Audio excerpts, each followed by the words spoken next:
Graça e paz, irmãos e irmãs, estamos aqui mais uma noite da esperança, mais uma noite que nos abrimos para ouvir a Deus, aquilo que Deus tem para nós, aquilo que Deus quer nos ensinar, aquilo que Deus quer ministrar ao nosso coração. E eu quero lhe convidar para que você abra a sua Bíblia lá no Salmo 126. Salmo 126. Vamos procurar aqui o Salmo 126. Este é um salmo que, junto com outros salmos, são chamados de salmos da caminhada. Algumas traduções colocam os salmos de romaria. E a gente já vai explicar isso para vocês. Salmo 126 diz assim: quando o Senhor Deus nos trouxe de volta para Jerusalém, parecia que estávamos sonhando. Como rimos e cantamos de alegria, então as outras nações disseram: o Senhor fez grandes coisas por eles. De fato, o Senhor fez grandes coisas por nós, por isso estamos alegres.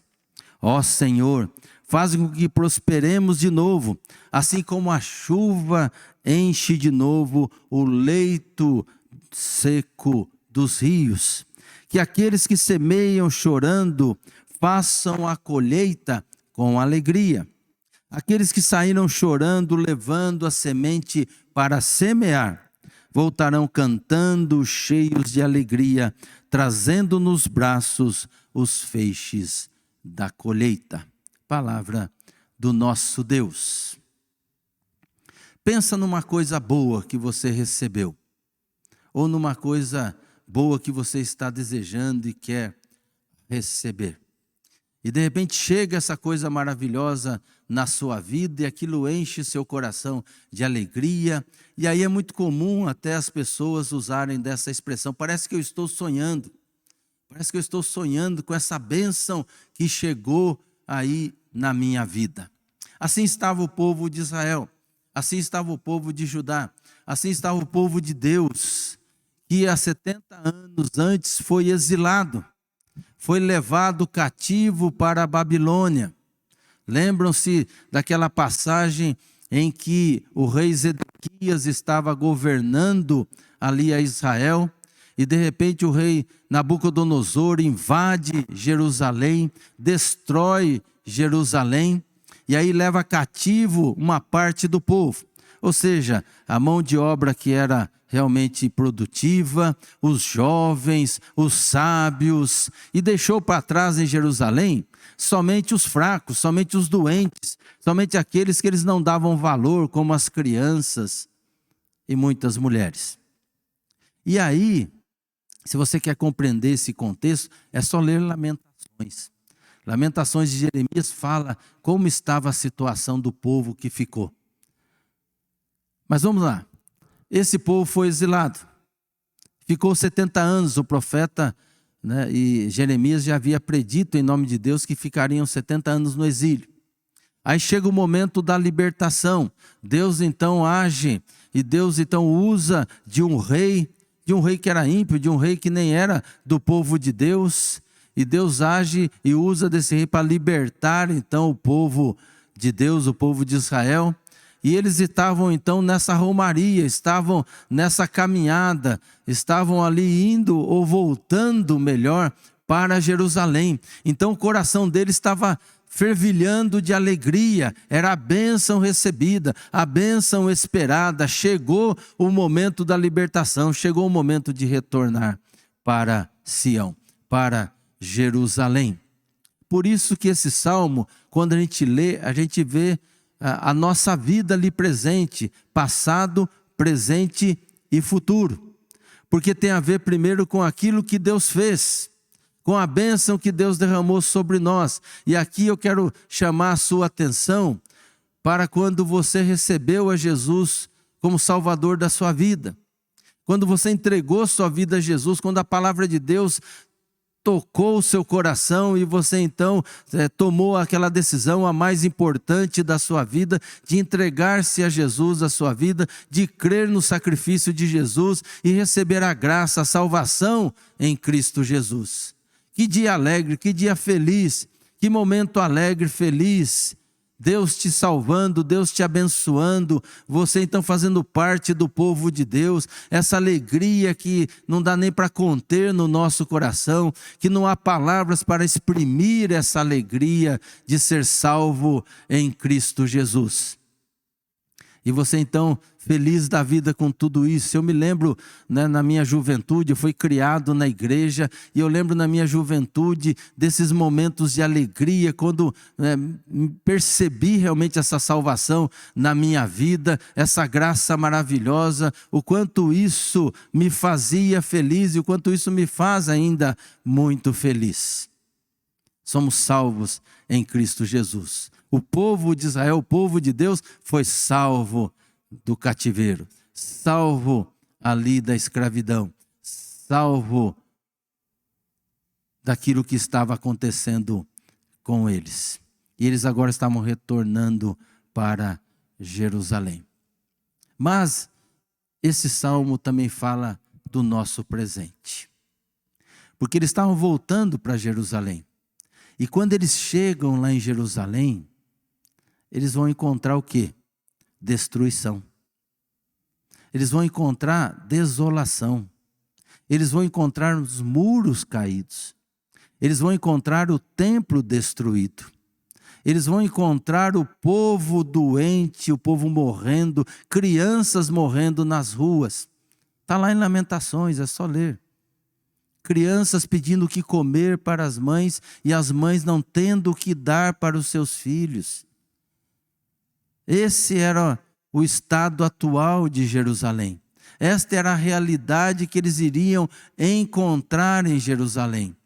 Portanto, se o passado é libertação, se o passado é bênção, chegou, estamos sonhando, né, como aqueles que recebem uma bênção e não acreditam que essa bênção chegou, que o dia da vitória chegou. Mas quando olha para o seu presente, aí vê que o seu presente está destruído, que o seu presente está ruim, que o seu presente está um caos.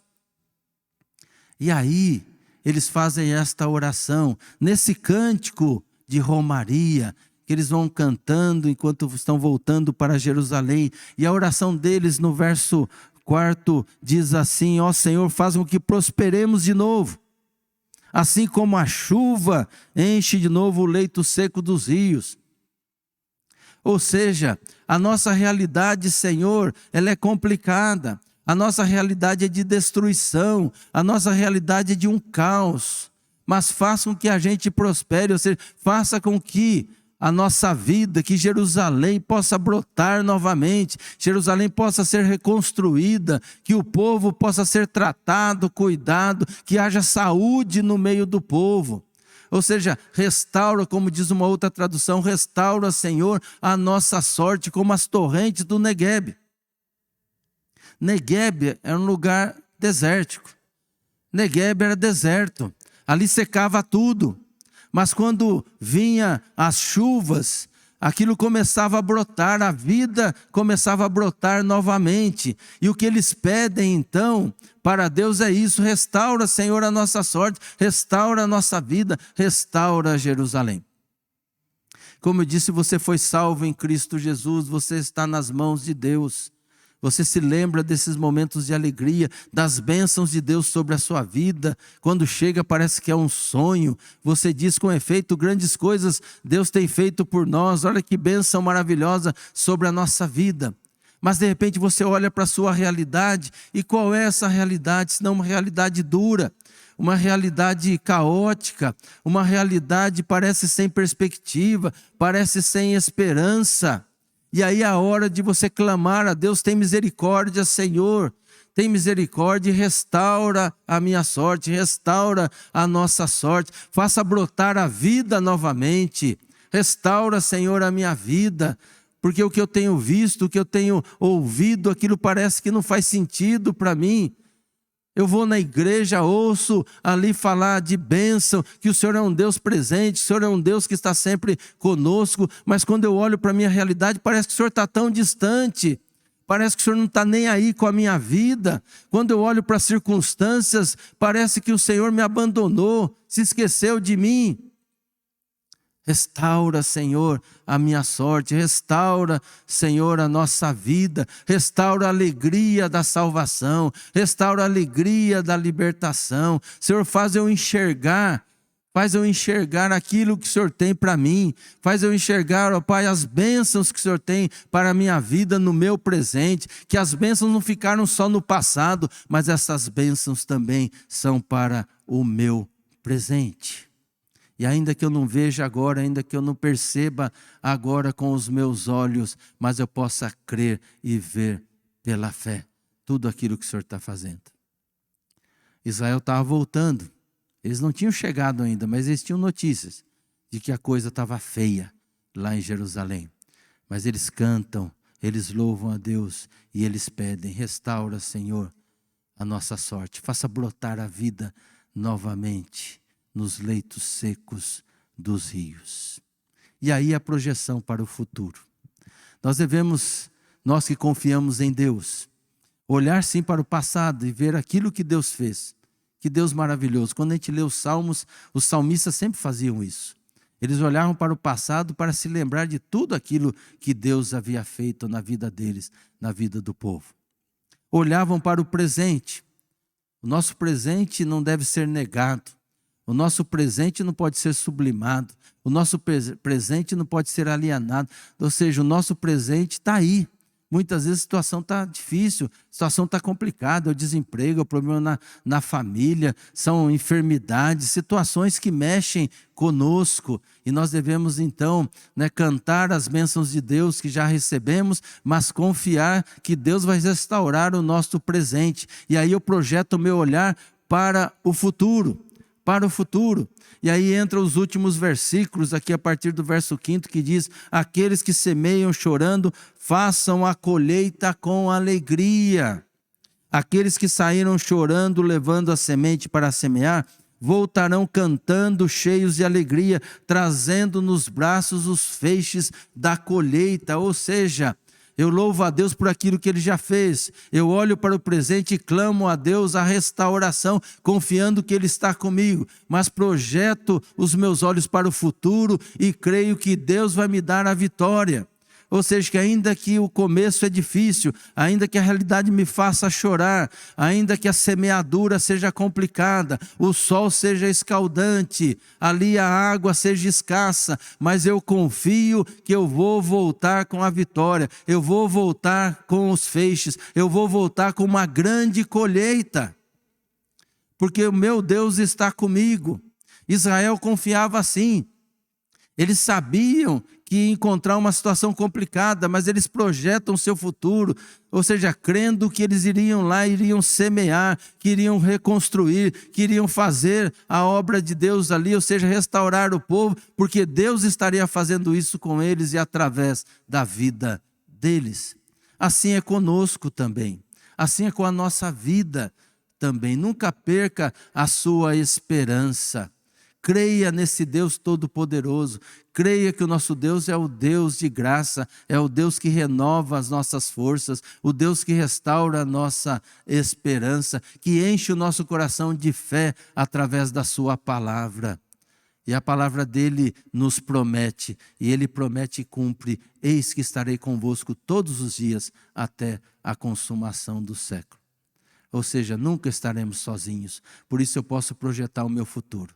Ainda que eu olhe para a minha realidade neste momento e veja que ela está uma realidade muito complicada, eu creio que Deus vai me dar a vitória nessa semeadura. Que eu vou sair chorando.